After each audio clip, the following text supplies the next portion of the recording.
It's an off week for Tennessee, but not for us here at Go Vols 24/7 with Patrick Brown. I'm Ryan Callahan on this Go Vols 24/7 No-Huddle. Wednesday of Tennessee's first open week of the season. They no game to prepare for this week, but they are starting to look ahead to next Saturday's game against Arkansas, Tennessee's only home game of the month of October. 4:15 Eastern Time kickoff for that one was announced on Monday, but we did get to speak with Josh Heupel and a few Tennessee players today as the Vols go through their open week practices, which Josh Heupel made it clear are all about getting healthy and continuing to get some young guys ready to play or continue to progress them in their development. Yeah, I wouldn't say that there's going to be some big youth movement on this team, but there are a few guys that have the chance to maybe earn bigger roles or show the coaching staff they can be trusted more. And Josh Heupel pointed out to those guys in the team meeting earlier this week, and David Sanders and tight end Jack Van Dorselaer, because they had to, in Sanders' case, Jesse Perry goes down, he gets thrown in on the the middle of the game-tying drive for his first college snaps, and Heupel pointed to him as an example of, hey, that's how you stay ready and prepared to go in and play and take advantage of your moment.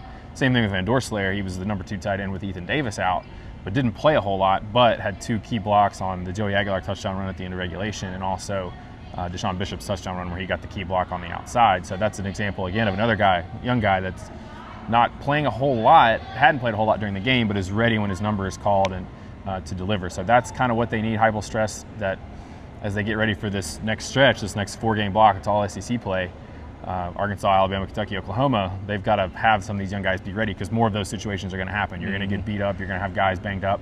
They need to take, I think, some workload off of some guys, particularly on defense and probably offense too, but they haven't really rotated a whole lot on offense in the past anyway. But defensively, they've got some guys playing a lot of snaps.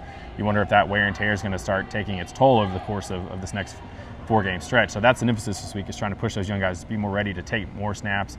And Heupel made it clear, we're not just going to play young guys just to play young guys. They've got to go earn it. So that's why it's a big week for a handful of guys. And they already are playing a good number of freshmen. 16 true freshmen played against Mississippi State on Saturday, but a lot of those guys mostly playing special teams, to your point. So some of those guys, even the ones who are getting in, a lot of times it's Ethan Utley a few snaps. Jack Van Dorselaer only played 7 snaps Saturday. So still some guys that could still come on and help this team in a meaningful way, but not guys who are likely to move into the starting lineup or anything like that.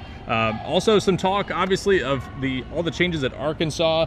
Bobby Petrino in as interim coach. He's already kind of cleaned house on the defensive side of the ball, and Josh Heupel and his staff having to do a little extra work, it sounds like, as they get ready for this game, trying to do kind of a deep dive on exactly what to expect. Bobby Petrino said on the SEC Coaches Teleconference they don't even know what their base defense is going to be yet with all the changes they've made. So how do you prepare for an opponent like this where there's so many unknowns, and Arkansas won't play a game this week, so Tennessee will kind of have to go in blind next week? Are we taking Bobby Petrino at his word? I mean, we have plenty of reason to trust him at his word based on past interactions. But I think Josh Heupel did touch that on a little bit in the press conference before the conference call, just saying that, hey, last year we saw some different stuff from Arkansas defensively, so we have to be prepared for anything. And this is a game where Tennessee's going to have to be ready and prepared to communicate, adjust to what they're seeing, because it could be different things from Arkansas defensively. So, but going back to this game is significant for Tennessee because of what happened last year, and that was brought up a couple times.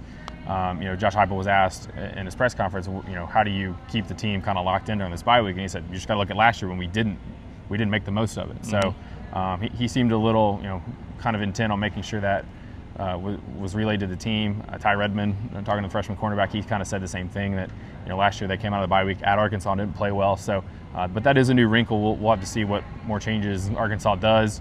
I'm sure that if they probably have an idea of what they want to do, or base defense-wise, but they're not going to tell everybody about it. So, I assume Petrino's going to be going for that job full time. So, I wouldn't assume they're going to let that team sort of roll over, although they kind of did roll over against Notre Dame last week. No doubt. And we've got a rare midweek opportunity to talk with Joey Aguilar, Tennessee's senior quarterback.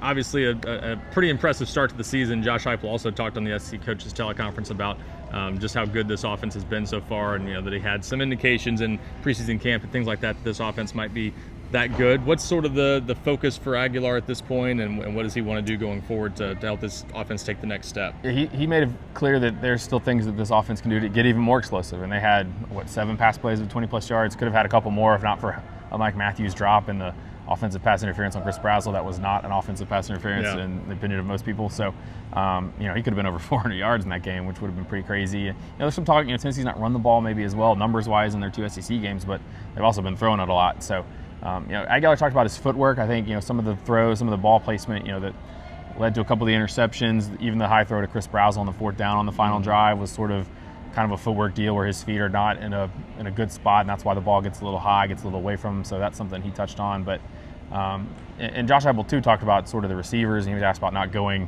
after more receivers in the portal. And he said that we liked what we had. We got to trust some of the development of some of those guys, right? The Brazzells and even Mike Matthews, Braylon Staley. They like those guys and really focused on developing them. So.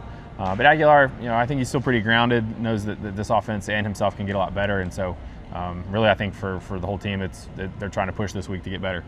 So a lot to talk about for this Tennessee football team. A 4-1 record overall, 1-1 in SEC play as they get ready for the Arkansas game, and after that, a trip to Alabama. That's obviously a big one awaits for Tennessee. A lot ahead of them and a lot to be decided for this season. Tennessee very much in play for a college football playoff berth and everything else they might want to accomplish this year at number 15 overall in the AP Top 25.